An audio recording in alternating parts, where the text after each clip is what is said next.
नितिन गडकरी को बाहर निकालना भारतीय जनता पार्टी का एक बड़ा फैसला है। हालांकि वो संसदीय बोर्ड से बाहर किए गए हैं, पार्टी में महत्वपूर्ण केंद्रीय मंत्रालय अभी भी संभाल रहे हैं। आगे क्या कोई कार्यवाही हो सकती है, ये तो बहुत साफ है कि उनको निकालने का फैसला यूं ही नहीं लिया गया है। कोई ना कोई नाराजगी रही होगी जब नितिन गडकरी जैसा बड़ा नाम, बड़ा चेहरा संसदीय बोर्ड से बाहर हो गया, जो एक समय पर राष्ट्रीय अध्यक्ष की जिम्मेदारी निभा चुका है। महाराष्ट्र में बीजेपी के लिए एक बड़ा चेहरा है। क्या है बीजेपी के भविष्य की योजना?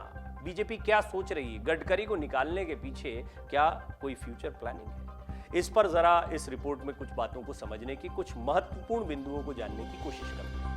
सबसे पहली बात तो यह है कि नितिन गडकरी का वो कद है पार्टी में कि पार्टी खुद उन्हें नाराज नहीं करना चाहेगी। बीजेपी नेताओं का कहना है कि इन सब के बाद भी गडकरी अपने बेहतरीन काम के कारण केंद्र में मंत्री बने रहेंगे, क्योंकि संघ और बीजेपी नेतृत्व उन्हें नाराज नहीं करना चाहता है। बीजेपी उन्हें मंत्री पद से नहीं हटाएगी। और जहां तक उनके मंत्री पद के कार्यकाल की बात है तो उनके काम को बहुत पसंद किया गया है।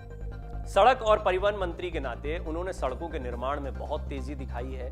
वो कई नई तकनीकों पर काम करने की बात कहते रहे हैं, वो एक्सीडेंट्स को कम करने की बात कहते रहे हैं, वो ईंधन को बचाने के और कई फ्यूचरिस्टिक प्लान है। इस पर हमने एक स्पेशल रिपोर्ट बनाई कि कैसे 10 बड़े सपने हैं नितिन गडकरी के। उसको जरूर देखिएगा तो आपको समझ में आएगा कि वो फ्यूचर का विजन रखते हैं।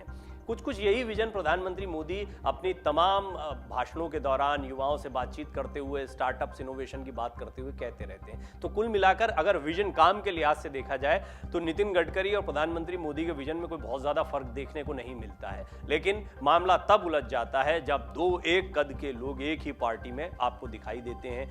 निश्चित तौर पर प्रधानमंत्री मोदी का कदम बहुत आगे निकल चुका है, उनकी लोकप्रियता बहुत आगे निकल चुकी है। लेकिन एक समय था जब पार्टी में नितिन गडकरी का कद भी प्रधानमंत्री मोदी से ज्यादा बड़ा हुआ करता था, लेकिन अब वो दौर जा चुका है। लिहाजा इन दोनों के बीच में कुछ दूरियां लगातार बढ़ी हैं पिछले समय में, खासतौर पर 2019 के बाद से।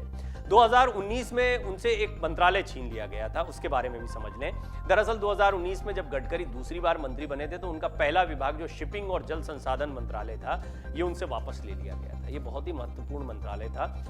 इसकी जगह उन्हें माइक्रो, स्मॉल और मीडियम एंटरप्राइज मंत्रालय का कार्य, एमएसएमई देखिए बहुत इंपॉर्टेंट रहा है। ऐसा नहीं है कि आप ये कहेंगे कि शिपिंग को वापस ले लिया है, एमएसएमई की बात की जाए, एमएसएमई मंत्रालय दे दिया गया है तो ये छोटा काम दे दिया गया है। वो जचता भी है। जैसा मैंने आपको कहा कि इनोवेशंस की, स्टार्टअप्स की बात नितिन गडकरी भी लगातार कहते रहते हैं और वो विदेशी कई टेक्नोलॉजीज को भारत में लाने के प्रयास भी करते रहते हैं, तो उस लिहाज से वो जेल करता था, वो उनके व्यक्तित्व के साथ जाता था मंत्रालय। लेकिन पिछले साल वो मंत्रालय भी उनसे ले लिया गया था और उस समय सहयोगी रहे शिवसेना के पूर्व नेता नारायण राणे को वो दे दिया गया था। महाराष्ट्र के समीकरण भी हो सकते हैं। जब मंत्रालय लेने देने का या उनकी जिम्मेदारियां लेने की ये बातें चल रही थी तब भी बड़े सवाल खड़े हो रहे थे कि ऐसा क्यों किया गया। सड़क और परिवहन मंत्रालय बहुत महत्वपूर्ण है जो उनके पास अभी है, लेकिन आने वाले दिनों में क्या होगा ये सबसे बड़ा सवाल है। बीजेपी की फ्यूचर प्लानिंग। पार्टी नेताओं का कहना है कि 50 और 65 वर्ष के नेताओं पर फोकस किया जा रहा है। जितनी इस उम्र में जो आते हैं, इस ब्रैकेट में जो नेता आते हैं उन पर फोकस किया जा रहा है, बजाय इसके कि 65 और 80 वर्ष वालों पर फोकस किया जाए। तो कुल मिलाकर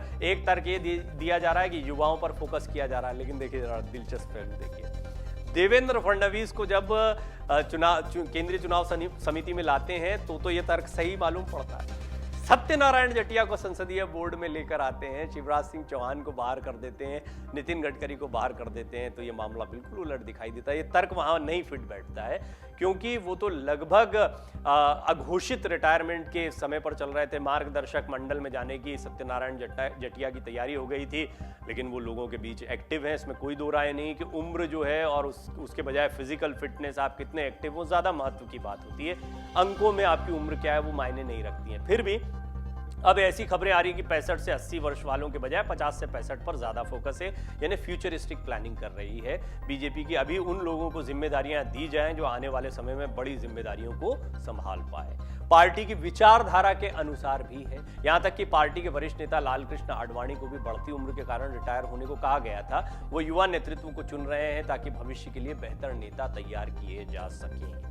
और इनमें अभी देवेंद्र फडणवीस तो दिखाई देते हैं, योगी आदित्यनाथ एक ऐसा चेहरा है, तो कुछ ऐसे चेहरे निकल कर आए हैं। बहुत मुमकिन है कि कुछ इस तरह के प्रयास अन्य राज्यों में भी किए जाएं, लेकिन ऐसा भी नहीं है कि एकदम से एक्सपीरियंस लोगों को हटा दिया गया। अभी भी पूरी तरह से पार्टी की डिपेंडेंसी बड़े नेताओं पर है, पुराने नेताओं पर है। बाकी के सारे नेताओं की बात ठीक है, लेकिन थोड़ा नितिन गडकरी को लेकर सवाल जवाब चलते रहते हैं। मोदी और शाह मिलकर भविष्य के लिए एक नई टीम बना रहे हैं, ऐसा भी दिखाई पड़ता है। हम देख रहे हैं कि प्रधानमंत्री मोदी 100 सालों का विजन रखते हैं कि 100 साल जब आज़ादी के हो जाएंगे तो क्या करना है, अगले 25 साल की बातें वो करते हैं। लिहाजा उनको ऐसा लगता है कि आने वाले समय में बीजेपी का ये विजन, उनका ये विजन चलता रहेगा, तो उनके विजन को समझने वाले कुछ ऐसे युवा तैयार हों जो इतने लंबे समय के बाद भी इन जिम्मेदारियों को अच्छे से संभाल पाएं। कुछ बीजेपी नेताओं का यह भी मानना है कि गडकरी और शिवराज सिंह चौहान जैसे वरिष्ठ नेताओं को संसदीय बोर्ड से हटाने का फैसला चौंकाने वाला नहीं था, क्योंकि मोदी और शाह मिलकर भविष्य के लिए एक नई टीम तैयार कर रहे हैं, एक ऐसी टीम जो अगले 2 दशक तक पार्टी चला सके। यही कारण है कि पार्टी में फडणवीस और असम के पूर्व मुख्यमंत्री सर्बानंद सोनोवाल जैसे नेताओं का कद बढ़ा है।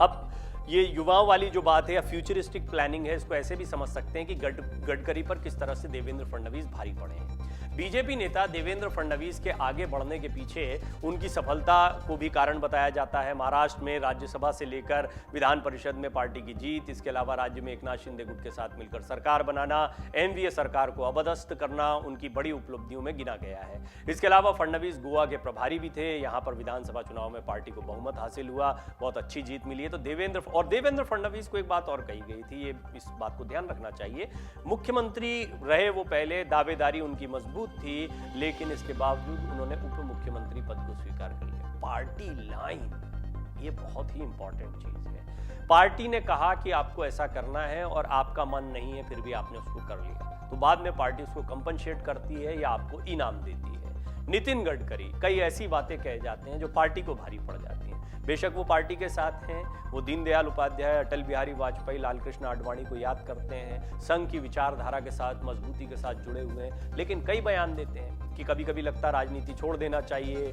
राजनीति सत्ता हथियाने का हथियार भर रह गई है, सरकारें काम करने में देरी करती हैं, टाइम की पाबंदी नहीं समझती हैं। ये सारे बयान जो है किस पर भारी पड़ते हैं? अपनी ही सरकार पर भारी पड़ते हैं। कई बार सवालों के कटघरे में खड़ा करते हैं। तो उनका चुटीला अंदाज तो है, बेबाक अंदाज तो है, लेकिन ये बेबाक अंदाज कई बार सरकार को ही असहज कर देता है। यही वजह है कि नितिन गडकरी पर बड़ी कार्रवाई हुई, संघ ने भी मौन रखा, या बहुत मुमकिन है ये भी कह सकते हैं कि संघ की सहमति से बीजेपी ने इस निर्णय को लिया। कुल मिलाकर बीजेपी भविष्य की प्लानिंग कर रही है और उसमें वो अंदरूनी फूट को भी देखना चाहती है और साथ ही साथ ये भी देखना चाहती है कि आने वाले समय में कैसे विपक्षी दलों को और कमजोर करके एक नए नेतृत्व को तैयार किया जाए, कुछ ऐसे युवाओं को तैयार किया जाए जो मिशन मोदी को, मोदी शाह का ये जो विजन चल रहा है और जिस तरह से बीजेपी में ग्रोथ देखने को मिली है, इसको आगे भी बढ़ा पाए, इसको कंसिस्टेंट रख पाए। डाउनलोड करें अमर उजाला ऐप और पाएं खबरें लगातार। अगर आप ये वीडियो YouTube पर देख रहे हैं तो हमारे चैनल को सब्सक्राइब करें और बेल आइकन को दबाना ना भूलें। अगर आप Facebook पर ये वीडियो देख रहे हैं तो हमारे पेज को लाइक करें।